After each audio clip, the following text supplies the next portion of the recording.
In Pit Lane is proudly brought to you by the Australian Sports Sedan Association and the Grunt Performance Victorian Sports Sedan Championship.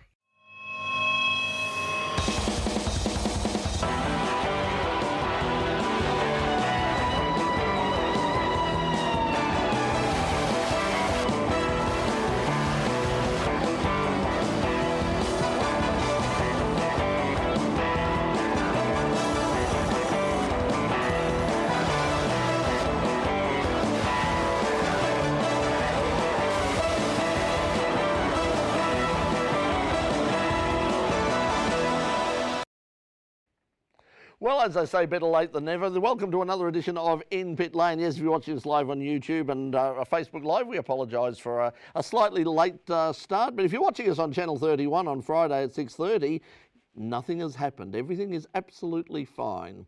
Anyway, welcome to the program. Look, the Mayhem Month of May continues. Coming up this weekend at Winton Motor Raceway is the annual Historic Winton. One of the most popular historic meetings around. And when you sort of saying that it's popular is redundant nowadays. Historic racing is absolutely huge, and to preview the event, to talk about the growth of historic racing, not just here in Australia but right around the world, our special guest Joe Collegia will be joining us a little bit later. Also, we've got some great live music coming up in just a moment to take us out tonight, and that's our friends from One More Weekend, and they'll be joining us a little bit later. But look, it's been well, I could say it's been a huge week in motorsport. It was sort of overseas, not much happened locally, but oh yes, there was apparently something happened somewhere with V8s or something, I think, supercars, but they don't want us to talk about that, so we won't. Instead, we'll show you this week's edition of the In Pit Lane Motorsport News.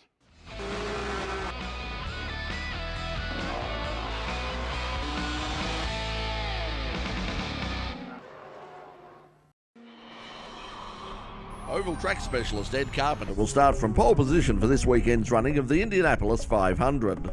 Carpenter set a 4-lap average speed of 369.534 kilometres per hour in the top 9 shootout to take his third Indianapolis pole. I really just got to thank my team. That first lap blew my mind. You know, I figured we could run a 229 based on last night. My run last night actually wasn't very good. The car wasn't near as good as we've been, so I knew we had more left, but I wasn't expecting a 230. But the whole ECR team, especially the guys in my 20 car, they put so much love into this car, and it means everything to me to put us in a position like this. French driver Simon Pagenaud will start alongside Carpenter after his 368.155 km per hour average run to edge out Penske teammate Australia's Will Power. Danica Patrick in her final major race was an impressive 6th, despite being out of single-seater racing for several years. The second Australian in the field, Melbourne driver James Davison, recovered from a major crash in Friday's practice session to make the cut. He'll start out of the 19th position. The 2018 Indianapolis 500 can be seen live in Australia on ESPN this Monday morning Australian time. In Pit Lane will have a full wrap next week. He's done it again. Kevin Harvick's run of form has continued with a win in the non-points paying NASCAR All-Star race. Harvick dominated the race, winning the first and final stages, staying out of the way of the general chaos around him. Joey Logano and Kyle Larson came together with only 3 laps of the event remaining, which delayed Harvick's victory celebrations. But the biggest crash of the race was a 6-car accident near the end of the 3rd stage, involving Brad Keselowski, Kyle and Kurt Busch and Martin Truex Jr. There were no points on offer for the mainly made-for-television event, but Harvick did walk away with a cool $1 million. So I suppose not a bad night's work if you can get it. 5.9 A controversial victory to the R-Sport Aston Martin in the Silverstone 3 Hours, the latest round of the Blancpain GT Endurance Series. The car of Matteo Vaxivière, Jake Dennis and Nicky Tim won by almost 11 seconds to take the first overall victory for the British marque in the series since 2013. However, the car started the race under appeal for a technical disqualification in qualifying, meaning the result is at this time of writing provisional. Should the Aston Martin be penalised, the win will be handed to the second-place Mercedes-AMG of Rafael Marciello, Adam Christodoulou and Tristan Vautier. Super GT at Honda's home ground at Suzuka, and it was the home team that had all the answers, dominating the 300-kilometre race from start to finish. The pole-winning Arta NSX of Tomoki Nijiri and Takuya Izawa led pretty much all the way to lead home fellow Honda drivers Naoki Yamamoto and former Formula One champion Jenson Button.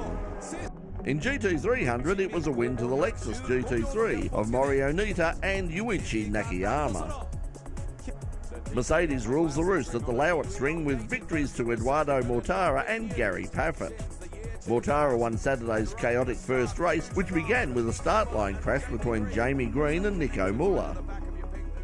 Then the race was red flagged after a huge crash by Rene Rust in the Audi. Rust was not injured, but that was the end of his weekend. In Sunday's race, it was Paffett in the Mercedes who took a comfortable win over BMW driver Marco Wittmann and Mercedes teammate Pascal Wehrlein. Marc Marquez took a record-equalling victory at the Grand Prix de France on the Bugatti circuit at Le Mans. The reigning world champion equalled Casey Stoner's 38 Premier Class wins and on his current form looks set to go past the Australian very soon.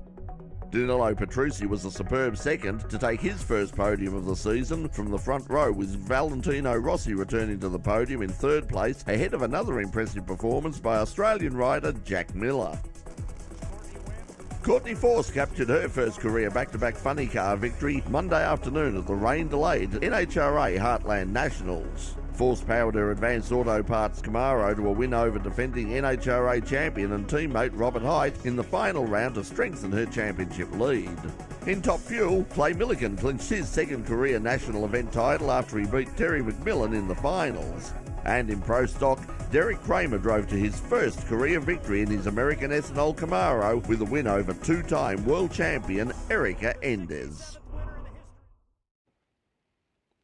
Well, we're going to take a break now for our viewers on Channel 31. For those of you watching us live on YouTube or on Facebook Live, we'll continue on a bit. For those of you watching on Channel 31, stay tuned. This is a word from our sponsor, and we'll be right back after this break. Okay, well, for those of you watching us live at the moment, once again, we would like to give a huge thank you to our friends from the Australian Sports Sedan Association for their support of In Pit Lane. Without their help, there wouldn't be an In Pit Lane this year. The Sports Sedan guys got on board. We said we want to come back. We're hoping to come back onto 31. We want to use these wonderful new facilities, this great new studio here at RMIT University. And they said, look, we're going to become on board. We're going to help you out, and they have been fantastic. So thank you so much to all the guys from all of us here on In Pit Lane and RMITV. Now, the Sports Sedans will be back in action for the third round of the Grunt Performance Victorian Sports Sedan Championships at Winton on the weekend of June 16th and 17. Rick Newman, of course, currently leads the series, but with the recent win by Chaz Talbot in his Camaro at Phillip Island, and of course the return of defending champion Bruce Henley, the series for this year is still wide open. So look, if you're looking for a great weekend of racing action, just check out round 3 of the Grunt Performance Victorian Sports Sedan Championships, Winton Motor Raceway, part of the Victorian State Circuit Racing Championships. And of course, In Pit Lane and RMITV would like to thank the Australian Sports Sedan Association for their support of In Pit Lane. And remember, if you'd like to find out more about sports sedans and also possibly joining the association, you don't need to have a car. You don't need, you can, if you're interested, if you're a fan, if you're interested in motorsport event marketing, if you're a student out there and you're doing sports marketing or event management, here's a great opportunity to actually get involved with the running of a race meeting, because coming up in July, they will be doing an actual race meeting out at Sandown. I'm now hearing myself about 4 seconds later than I'm talking, which is really, really confusing. No, it's stopped now, that's good. But anyway, once again, thank you to our friends from the Sports Sedans. And we're going to head back now to our viewers on Channel 31. Peter, if you will do the honours, please, sir. 5, 4, 3... Welcome back to In Pit Lane here on Channel 31. Now, coming up this weekend up at Winton,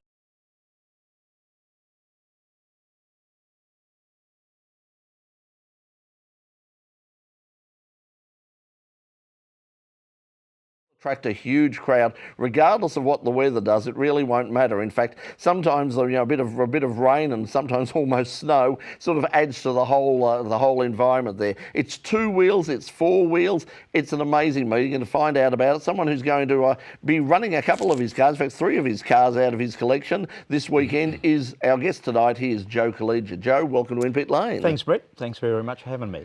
Now let's talk about first of all Winton. This meeting, it doesn't have the profile that the international profile Phillip Island has, or even some of the crowds that you might get at Sandown. But this is a very unique meeting, and it's got a passionate following. Yeah, look, this is the second time I've competed in the short track. I'd probably describe it as the hardcore.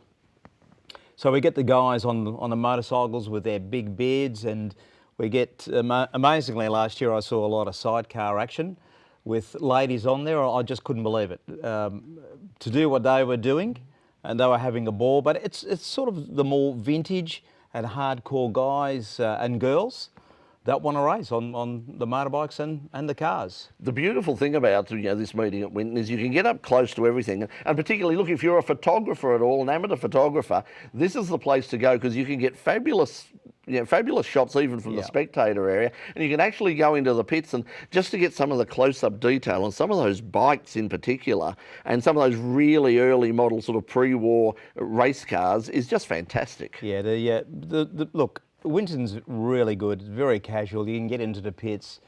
Look, I always welcome people coming in because it's their chance to have a look at the cars and bikes and what you've got, but very easy, very casual, and just good for the public to be there. But there'll be a lot of action, and as you said, depending on the weather, it doesn't really matter. We'll race, whatever it is, we race.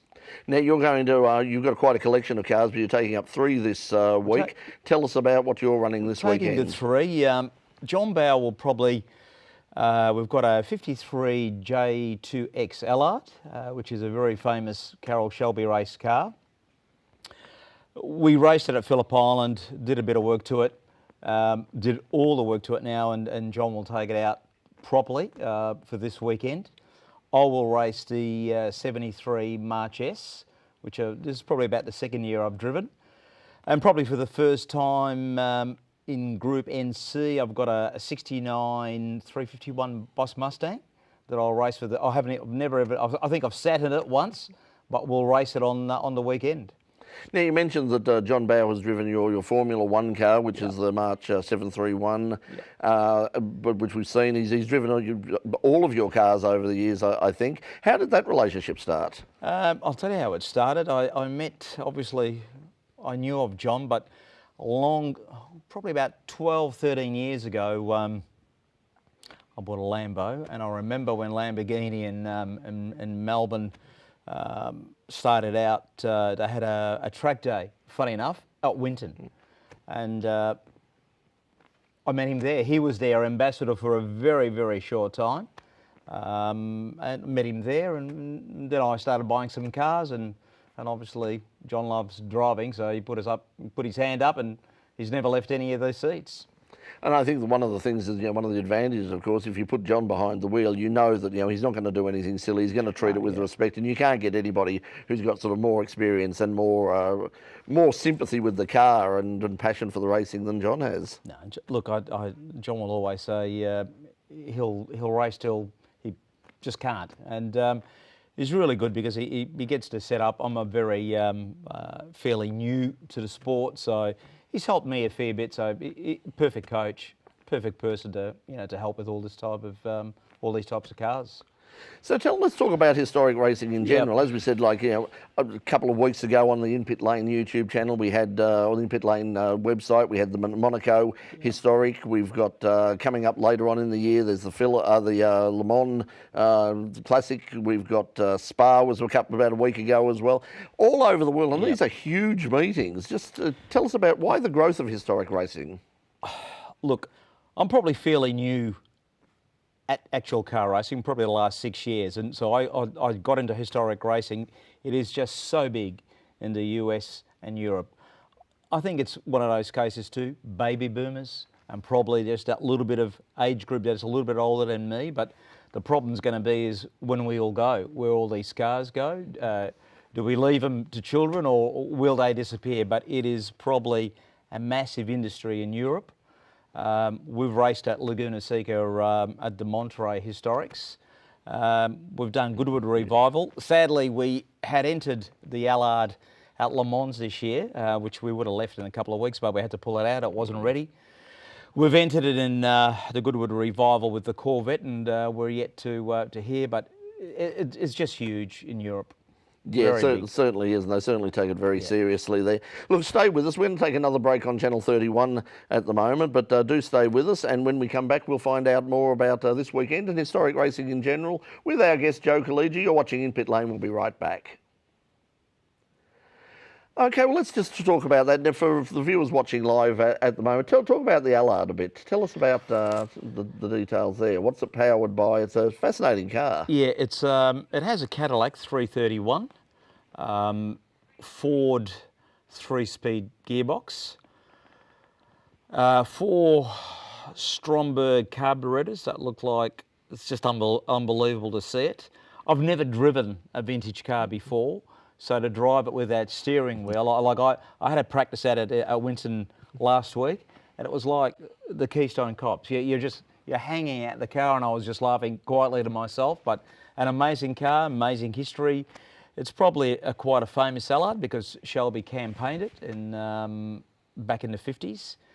He raced it in Argentina, I think, in a 1,000 kilometre race. And these cars are very rare. They leave United States, but a friend of a friend told me about this car. We bought it, and here it is. So amazing, heaps of grunt. You can imagine, 331 Cadillac and V8. It's such a distinctive looking car as well. It's got there's just something about it. At the moment you look at it, you say, oh yes, that's an Allard. It's quite remarkable. Well, I think they say they were really the 4 runners to the Cobras, and and then Shelby really got a lot of ideas out of that for the Cobra, but they're just a big V8, a 50s V8 with very small wheels and a huge steering wheel, and hang on. Well, we talk a lot about the Australian specials. I suppose these are the American specials, things like that we've had in the past, like Old Yeller and those sorts of cars that have come to Australia in the past there, and they're sort of the equivalent of the things like the Molina Monza that we saw on the show a couple of weeks ago at Grunt Performance, and that's being restored and will actually get back on the track again, which is very exciting news. It's an absolute work of art. Look, we'll come back with a bit more in just a moment, but for those of you watching at home, we're going to give you a bonus right now. Our friends from the band One More Weekend, and they're playing all over Melbourne and Geelong at the moment. They're touring all over the place, right in the middle of a tour. Now they're going to, we're going to hear some music from them in just a moment. They're also going to take us out. We'll give you some information a little bit later on. But right now, let's check out from a little earlier this evening. We had in the studio One More Weekend. Here they are.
play, mix and match until they laugh and love you and can't escape. Until the dragons slowly don't let me go. There's just nowhere I belong. Come or wait, and I don't need you. Fuck the born and the social norms. Well, what I wanna do, what I want. Full of the time, learn to skip the line. Get your medication. They think that I'll take the blame. I am what I'm not, but I'm not the same. Am I crazy? Set these drinks with me. You don't know me.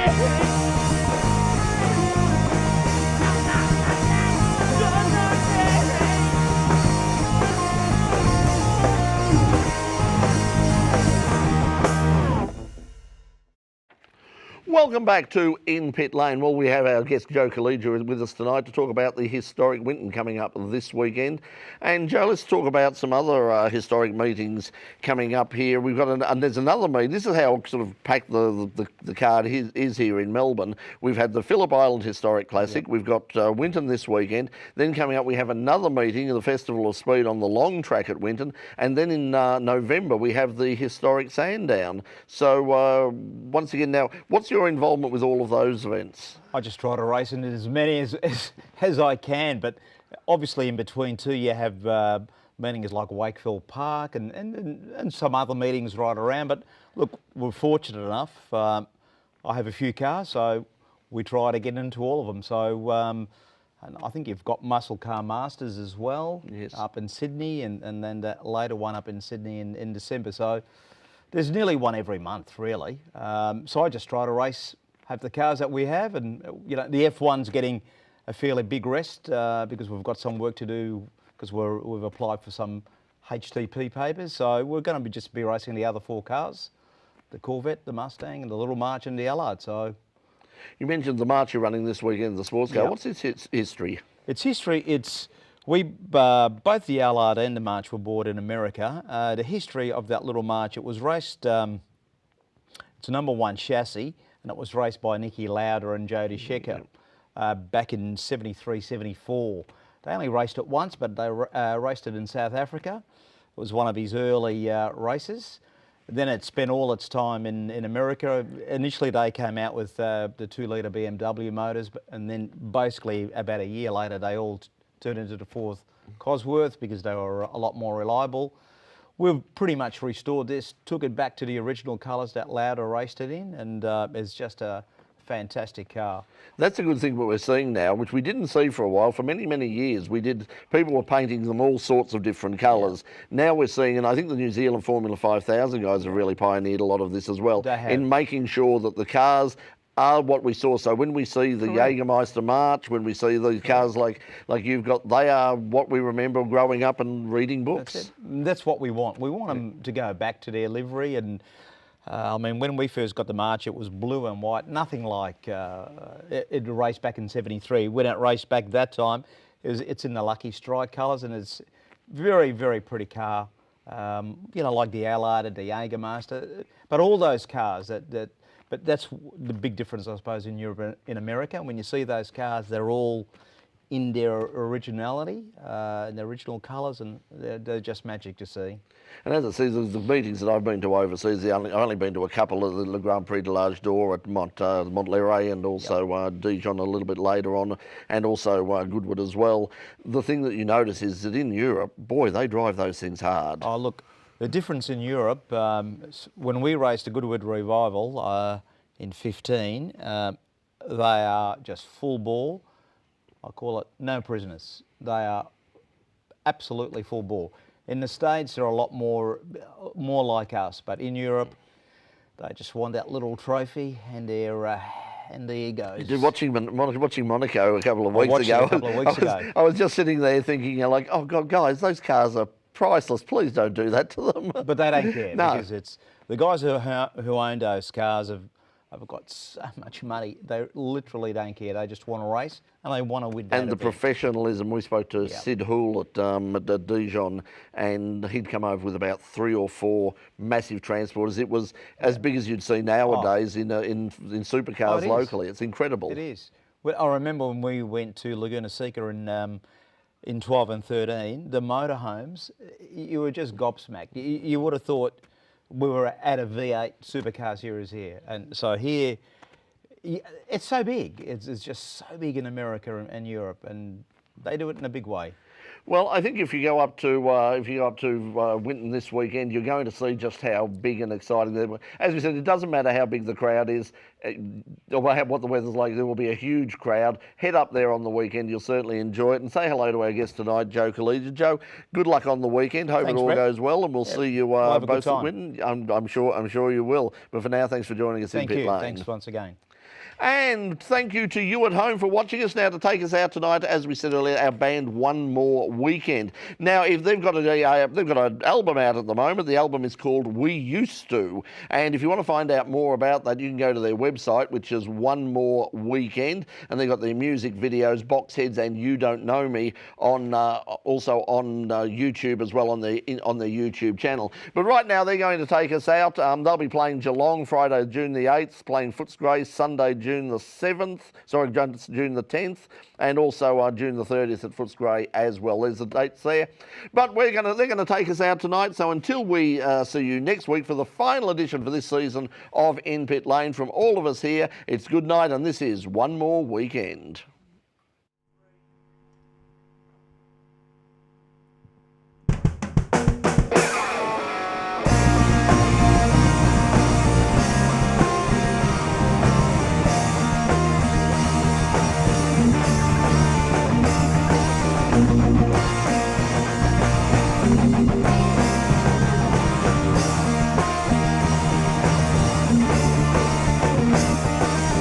Thanks to upgrading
And that was one more weekend with Listen. Now, hello to everybody watching on Facebook Live and YouTube at the moment. The show has sort of officially finished. This is sort of the unofficial stuff. This is like the epilogue.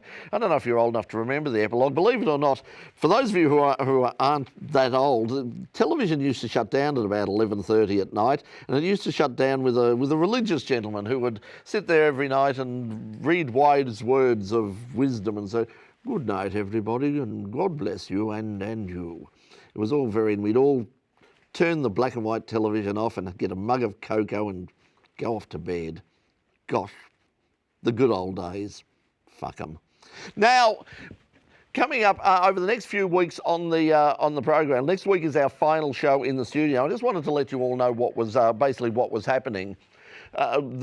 We are hoping to come back here on channel here on live on YouTube in September, as per usual, with a second series of In Pit Lane Live. We love doing the show live every week. It's great. I mean, it's trust me, it's hectic. If you have seen tonight, my God, it's hectic. But look, that's part of the fun. It's like the buzz that you get out of doing this is absolutely fantastic. And the experience it gives everybody is invaluable. But over the break, we're not just going to sort of disappear. There's a lot happening. We've got the next round of the Victorian State Circuit Racing Championship and the Grunt Performance Sports Sedan Championship. And we will certainly be up there covering that as well. We're also hoping to do a number of extended interviews with people. So we're hoping to have things out on a very regular basis. I just want to say once again, we would not be on air at all this year if it wasn't for the guys at the Australian Sports Sedan Association. They've been absolutely fabulous, and they really sort of, keep us going. The problem we have coming up over the years to come with the change in the way media is happening is how you fund these things. Now, you might remember we looked at things like crowdfunding through Patreon, which was an absolute disaster. But a lot of people said, "Oh, look, we're happy to give, but with giving money every week we were uncomfortable about that because we don't watch every week, and we'd like to help out." We are looking at ways that you can basically help support In Pit Lane, because ultimately, if you want shows like this to continue, then you've got to get behind them, because the old means of financing these things through advertising is dead and buried. It's an outmoded way of doing these things. And if you want niche market programming like In Pit Lane, like the Victorian State Series and those sorts of things, then it's basically the hardcore enthusiasts that are going to have to sort of come up and support those things. So hopefully in the next week or so, we will be putting out something to try and get some support to try and keep the show on the air. Along with, hopefully, we will have the guys from the sports sedans back again for another season later on. But as I said, we really do need your support if we're going to stay around. Channel 31, the future of Channel 31 is still very much up in the air. As things stand at the moment, Channel 31 will shut down at the end of next month. Now, there is rumours of an election coming up. It would probably, as they say, there's never been a better time than to get onto your local Member of Parliament. If you watch Channel 31 at all and you would like to see Channel 31 continue, please call your local Member of Parliament, send them an email, do something and say, "Hey, listen, we like Channel 31. Channel 31 serves a great purpose and we would like to see it stay around." Because at the moment, we can't figure out why they want to get rid of us. It costs them nothing. It costs you nothing. It's basically, it costs us something. It costs sponsors something, but apart from that, there's nothing coming out of the taxpayer fund for it. So we can't figure out why they want to get rid of it. Although we have ideas, and first name Rupert, second name Murdoch. But anyway, we have no proof about that. But it's never stopped Rupert. So anyway, that's what's happening with In Pit Lane. Thought we'd just let you know for all of you watching on YouTube and Facebook Live. So it is now my melancholy duty to inform you that this is now officially the end of the program. We'll see you hopefully next week on the final edition of In Pit Lane live in the studio for this season. Until then, au revoir.